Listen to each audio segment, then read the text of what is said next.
Hey, Paris. When people say Paris is the city of love, they usually mean that in Paris, everything comes in twos. People, coffees, pigeons. Everywhere, constantly, sometimes a little too passionately. But if you're arriving alone with a big suitcase and even bigger emotional baggage, it can feel more like the city of third wheeling. Every corner reminds you that love is everywhere, and you are everywhere else.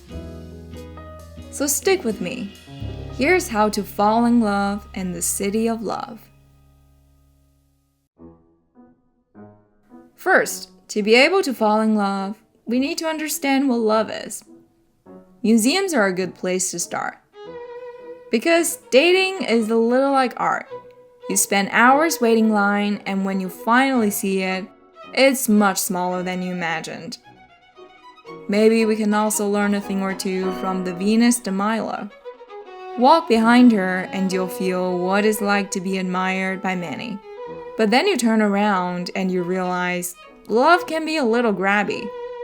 And of course, not everyone's into hands. Whatever you're into, I guess. Disappointed? You go to the Wall of Love, where I love you is written 311 times in 250 languages, and also covered in scaffolding. Turns out love requires a little bit of work. But that's a good reminder. Flirting is an essential life skill, preferably a multilingual one. And then there's the Bridge of Locks, where couples seal their love with padlocks and throw away the key, which feels inconvenient. Eventually, all that love got so heavy, the bridge collapsed. Still, people persist. They find new poles, new fences, new places to lock things down with new people. If this throuple lock doesn't give you hope, maybe a 50-year anniversary lock will. So you look at yourself hard in the mirror.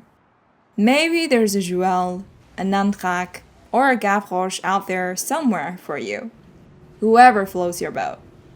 Maybe all you need to do is change your perspective.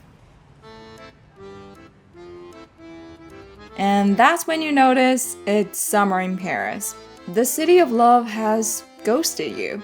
After all, love is fundamentally a numbers game. More people equals higher chance of connection. Simple math. So you go where the people are.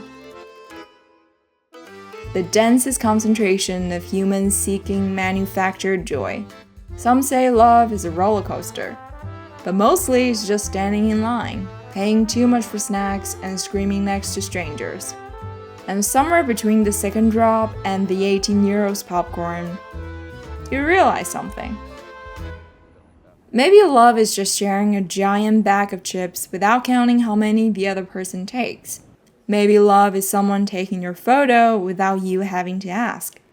And maybe love is thinking you're on the same page until you realize you're heading towards different directions. You wander into a DVD shop for inspiration. One says kill is love, another says érotique. Neither of them offer refunds. By now, you're ready to give up. You try to get a coffee and a croissant. Of course, they're sold out. So you settle for the next best thing. Because who says love has to be a person? Sometimes love is flaky, golden, and available for €1.50. And then you finally see Paris for what it is. The loving messages are also vandalism.